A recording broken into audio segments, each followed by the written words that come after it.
We just kind of paint in an image so we can do a kind of a cool before and after. It's pretty simple with a layer mask and a brush. Let's jump in now to find out how.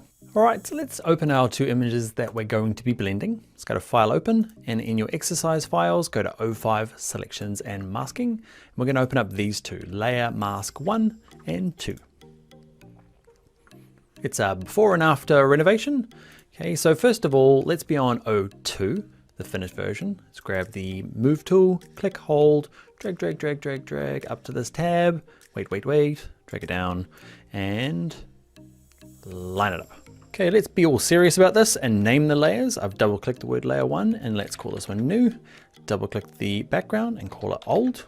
Let's have the new layer selected. Now for this blend, we're using a layer mask, but what we've done in the past is we've used something like the selection tool, okay, the rectangle marquee tool to make a selection, or the quick mask selection, or the quick selection tool. We made a selection first and then clicked on this button here. Okay, and that's not always necessary, especially in this case. Let's go to File, Deselect. So you don't have to have anything selected. I'm back on my Move tool. Okay, and all I'm going to do is make sure the new layer is selected and just click on this without a selection. And nothing happens, except we've got this new layer mask here. And because it's all white, it does nothing. We need some black bits in it to start masking. Let's have a look at one of the previous examples we've got. This is the project from the last video. Okay, you can see the black bits hide the background. Okay, the white bits show it through. Let's not worry too much about that, but let's get back into here. So we need to do two things. We need to make sure we're on the mask. You can be on the actual image or the mask. I want to work on the mask. I'm going to grab my brush tool. It's this guy here. Okay, click on it. He is that many down. Okay, with it selected, pick a brush size. We're going to use something quite big in this case. Okay, so I've got mine up to about 400-ish. And in this drop down here, I've got the hardness down to 0. Now the two main important things for this is we've got our mask selected, and down here we've got black as our foreground color. You can see at the moment mine is white. So to switch these two around, you can click on this double arrow. If yours are kind of like shades of gray and it's not completely black, click on this little option. That just kind of like resets it to full white, full black, and then click the little arrow. Just means my foreground color is black. Okay, because we've got white. If we paint it with black, we know things that are black on the mask get hidden. So what I'm going to do is I'm going to start down the bottom here, click, hold, and start painting. Cool, huh? Okay, so it's this kind of a before and after remodel. You saw the intro. How much do I want to go? I always kind of like, I'm like, yeah, that looks kind of good. And then I go too far and then it's looking a bit weird. Okay, the big thing to note is, can you see down here, the black that I've painted on this mask is hiding this current layer. The white bits are still showing through. So if I want to show things through again, I just switch white as my foreground and watch this and watch where I'm painting. Can you see if I paint on that, it starts bringing things back through. And it's just a really easy way to kind of decide on what you want through and what you don't. I kind of like that. I might switch to black again and just paint out that bit there. So that's a really easy way to blend two images together. Make sure they're on top of each other. The top one, add a layer mask with no selection, and then just paint on it with black. If you need to bring stuff back, paint on it with white. Now I hope it's not too nerdy for you this earlier in the course, okay, but it's a really handy thing just to blend images. And one thing that might catch you out though is you can see this kind of like white box around the mask. Now it's on the image, now it's on the mask, now it's on the image. So when I'm working on my layer mask, it's going to work perfectly. But when you say save this document and reopen it up, it's probably going to be back over here on the layer. Now if I'm on my layer and I use my brush tool and I make sure it's on black, okay, well, this is going to happen. Okay, you're like, oh, I'm painting out. Huh, I'm just going to switch it back, paint it with white. You can see my little layer there. You've actually just painted black and white on top of it. And you really need to hope you've got an edit, step backwards. Edit, step backwards, edit, step backwards. Maybe one too many, step forwards. All right, that is how to blend images, one across the other. Let's get into the next video. Rack with a type, kind of weaving in, front, back. It's super popular at the moment. Let's look how to do it in Photoshop now.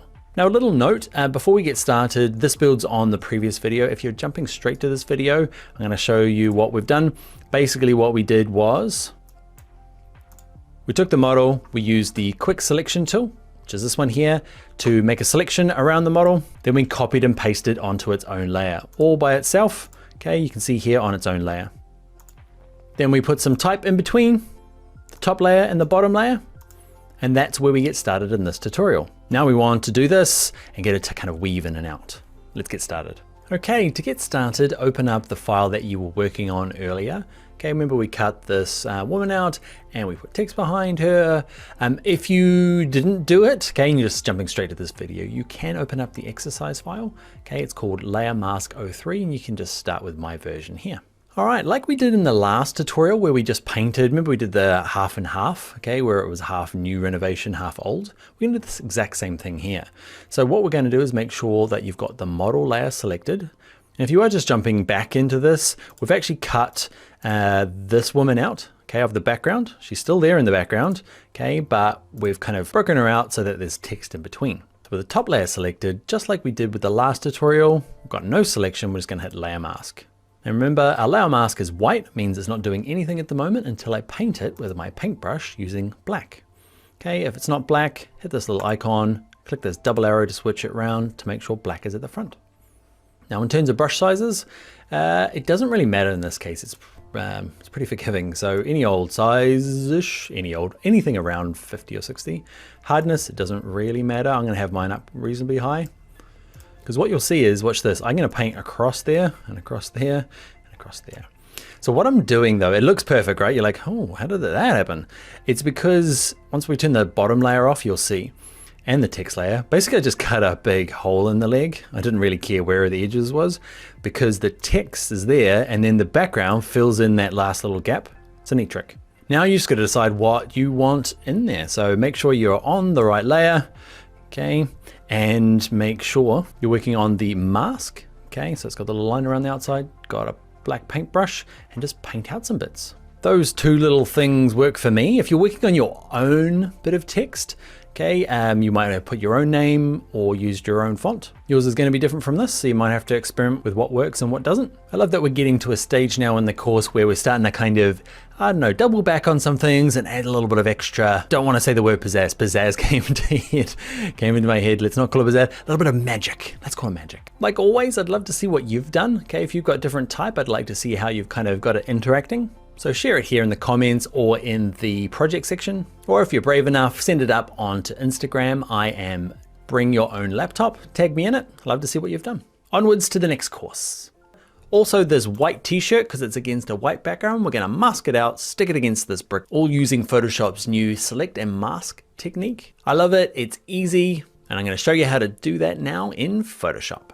All right, first up, let's go to File, let's go to Open, and let's go to Select and Mask 1 and 2. Okay, so we're gonna copy out the model, mask her, and put her onto this background here. Now, in terms of this image, I try to find a tough one. It has two things bad, one thing good. One thing good is it's a professional photograph, so everything's in relative focus. If you're shooting your own stuff and it's kind of out of focus, and it can be really tough. Now the cons for this one are the hair. Okay, it's not a con, but I guess that's what we're here for, right? Some tough stuff. The other tough thing is when say the shirt here matches the background. Okay, it's quite hard to mask, so I'm gonna show you tricks to get around both of these. I was tempted to find an example that was absolutely easy and perfect, but that'll just make you feel bad when you're doing yours and it's not quite working. So this is gonna get us like, it's gonna get us like 85, 90% awesome. It's not absolutely perfect, because just here is tricky, especially when it's not quite in focus like here, and when the model's t-shirt matches the background is a little bit tough as well. But it's real world, people. Let's do some real world stuff. So this thing is called Select and Mask. If you're using our earlier version of Photoshop, maybe 2017 or before, it's not gonna be around, which isn't cool, but if you're like me with Photoshop 2018 or 19, it's gonna work great. So how this works is you need to start with a selection. So the way this thing works is you need to start with a selection. We're gonna start with our quick select. Okay, so you need to start with a selection, a reasonably good one, and then the Select and Mask is gonna do the kind of final touch-ups. So I've got my quick selection tool selected. I've got a brush, it's about 300, and I'm gonna start painting her in. Okay, really broadly to start with, and we'll fix it up as we go. So I'm letting go. I've got auto enhance on. It slows your machine down a little bit, but it does make your selection a little better. And especially when we're getting to this hair stage and when it's really hard and not a clear background, foreground definition, I figured let's turn it on. Okay, so there's the big chunks in. Now I'm gonna zoom in a bit and just kind of work our way around the edge to make sure I've got everything in there. So where to start over here? Let's leave that to select the mask. The wispy stuff let's leave, but the stuff that's absolutely 100% here, not mixing with the background, it should be easy enough to grab. Okay, well at least make sure it's in your selection. A little bit there. I have to remove a little bit there. Remove a little bit there. The auto enhance is making this a little slow. Okay, so what I might do is just show you the basics. Click to add, hold down the Option key on my Mac or Alt key on a PC just to tap and remove, and I'll get the editor to speed this up.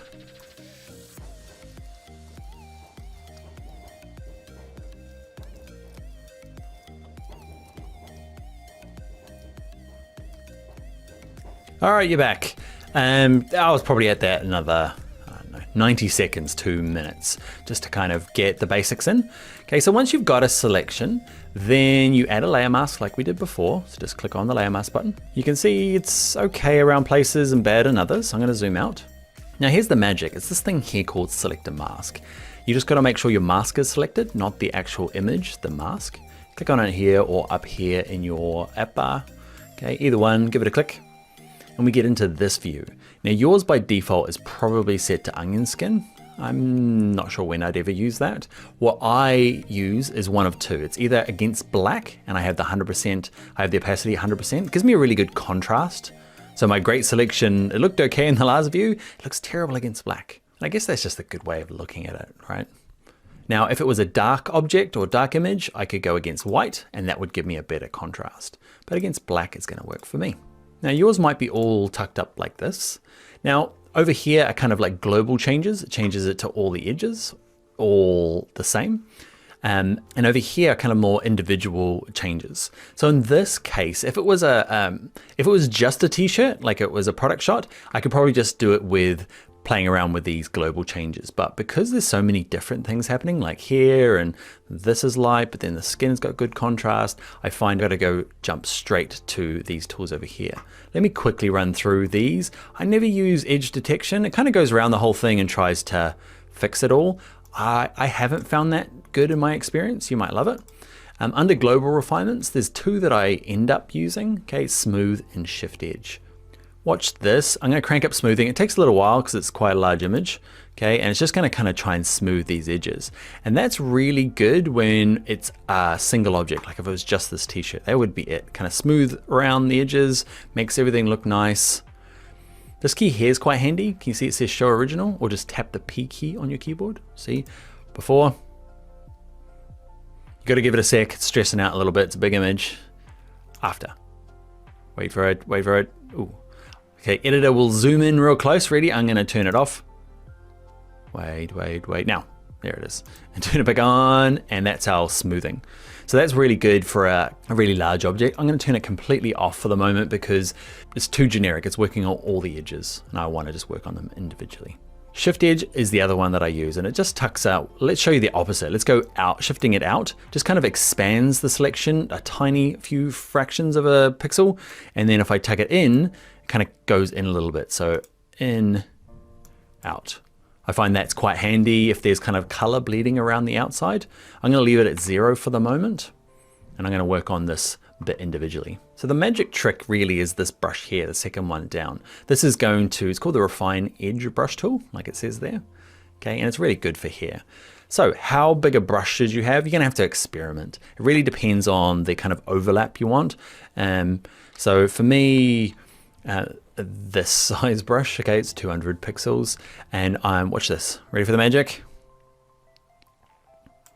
Pretty cool, huh? Okay, so it's gone through and looked and kind of played with the contrast. Now, just so you know, this is not going to be, like I said at the beginning, it's not going to give you 100% perfect everything, okay, but it's definitely the best option there for selecting here. You can see it gets a little bit foggy around here. So I'm going to undo and maybe go to a smaller brush and just kind of paint in little parts. And I'm going to zoom in a little bit. Don't zoom in too much because it gets a bit messy in here. And there's a bit of here over here. There it is there. Okay. Now, the further you go around, right, it's quite wispy around here, so I'm happy to use a bigger brush. The further I go around where there's not much here, I'm going to use a smaller brush. Okay, and just straddle the mask and the image, just kind of run it along the center there, and it just gives you a nice kind of blend across the two. You can see there, some amazing stuff, and there's some horrible stuff. So far, pretty amazing. I love it. Okay, so I'm just working my way around the edge in little pieces, only because often I have to go and undo it because I might have grabbed something I didn't want to, or it's just gone a bit yucky. What ends up happening is if you use a too big a brush, you end up like in here, it ends up getting kind of ghosty in here. Okay, so I'm going to undo a couple of times, edit, step backwards. Back to my brush. Now where you have to be a bit more precise is where you go from like this kind of wispy hair stuff to a nice solid edge, because if you don't, you can watch this, goes a bit manky in there. So where we get to this part, we're going to use a different trick. So if I got all the hair now, good enough. Okay, so where it gets to this white edge here, this is the other tough bit. So using this tool here, it's not going to work. We have to be a bit more brute force about it, because if I just paint it in, the background's too close to the color of the t-shirt. If this t-shirt was bright blue, it would work perfect. You could just run the brush along the edges, maybe make a smaller brush, and it would work fine. But again, I wanted to pick an exercise that was quite tough so that you've got the tools you need. So we're going to use this tool here, and it's nothing fancy. It's just a big kind of like blob brush, and you can either add to the selection or remove from it. So I'm going to add to it. I'm going to zoom in, and basically we're just going to try and tidy up this edge by painting it in. Okay, it's not very sexy. What I might do as well, where the brush is concerned, can you see my brush is it's got a really strong edge here. What I want to drop it down is, I find it's going to depend on your image, but between 80 and 90 is kind of, I find, gives you a nice crisp edge, but with enough fuzziness to match the focus of the camera. Okay, because it's never going to be 100%.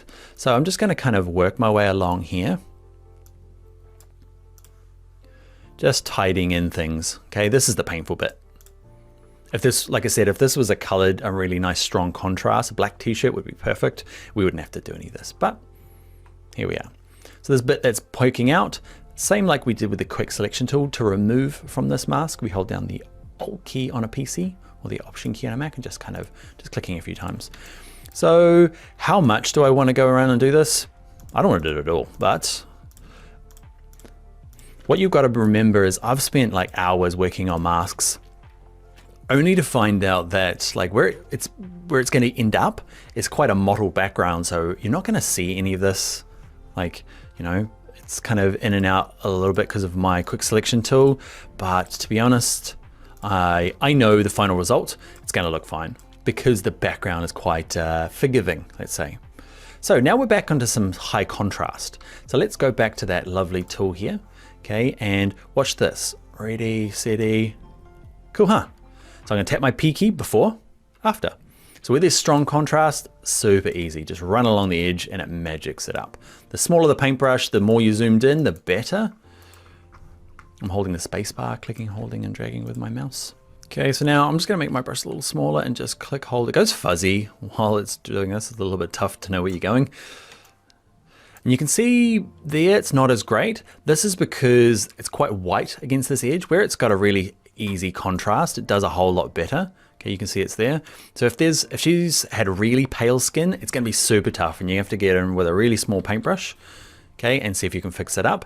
Don't worry if you don't. If it's just a little tiny edge like this, I'm going to show you a last little trick we're going to use to kind of fix it up for the final one. Now, I should work around this edge. I'm not going to, because I know it's going to look good. Because remember, unless it's going against black, which is a terrible idea because it really shows the mask, this is looking pretty good. So the last magic you can do is this one here. So I'm going to twirl up global refinements and go to output settings. Let's click on decontaminate colors. Ready, steady, be amazed. Cool, huh? Okay, it looks for like the color creeping around the outside. So you know how if I put something in front of like a bright green backdrop, the green kind of leaks around the edges. This helps to remove that. There's only one drawback with it, and I'll show you what it is, and it's worth living with, but it's kind of weird, so I figured I'd show you it. You can see it's going to output to its own layer with a layer mask. That's great for me. Click OK.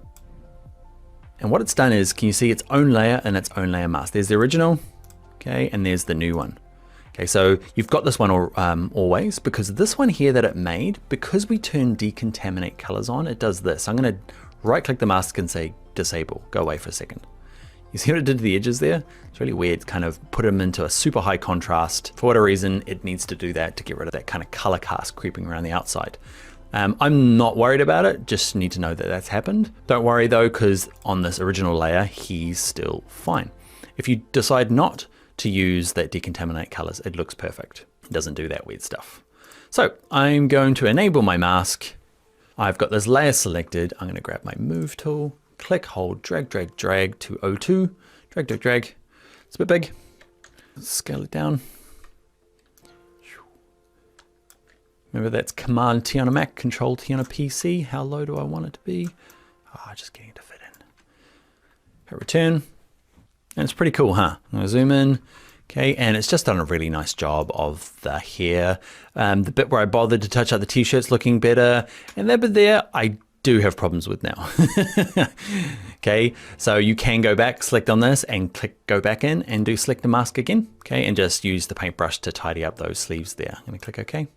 I'm not gonna click OK because it's giving me a duplicate, so I'm gonna undo because I didn't do anything. You're back on, buddy. All right, a couple of last things you might do to just kind of get these things to work a little nicer is I often find a drop shadow to the actual subject can often help it, what do you call it, settle in the image. Okay, so with layers, I'm gonna give it a name. I'm gonna call this one model. Okay, with it selected, we're gonna go to effects and go to drop shadow. Now mine's remembered what I was doing when I was experimenting with this. So what I done is instead of having like say, let's have a look, I'm gonna crank it up. Instead of a drop shadow kind of cast from an angle, let's say that angle there, what I'm gonna do is have no distance and have the size right up. You can see it just puts kind of like a halo effect around it. And I probably won't have the opacity so high. And down even a little bit more. And it's just a, watch this, preview on, preview off, just helps it settle in there a little bit more. You might not like that. You don't have to do it. Let's click OK. One last thing you might do is the levels. Okay, so this image here is, it feels like this one here is quite rich and quite dark. The midtones are quite dark, whereas this one, the midtones are quite bright. So to kind of get them to match a little bit, we need to either play with the levels on the background or the model. It really depends on what look you're looking for. I'm gonna do it for the model. So with the model selected, I'm gonna go to adjustments and I'm gonna go to levels. We're getting pretty complicated here, I know, but I really wanted to give you the full thing of how to do it. So in properties here, I'm gonna make sure it's only affecting the layer underneath. So remember that little thing there says just affect the layer underneath. You can see the little arrow there says levels only affecting the model layer. And I'm gonna grab the midtones and just kind of darken them down a little bit. You can mess around with the highlights and the shadows to kind of get it to match your version, okay? Or at least the images that you're working with. And I feel like we're there. In retrospect, I probably would have painted over this more than once. Okay, you can see it's still leaking some of the light through. I would have probably painted it in a couple of times to get it to be a little bit crisper. It probably would have let a little less of the fluffy hair through, but probably what I would have done. All right, friends, so the basic rules are, if you're writing them down, it is make a basic selection using the quick selection tool. With your mask selected, use this, select and mask, which should be called Super Awesomeness. And then unless it's a really kind of even selection or a kind of even edge shape, instead of using this global stuff on the right, start working around the long way with the paintbrush, but it's not actually that long because it's pretty amazing. Let's hit cancel and I will see you in the next video.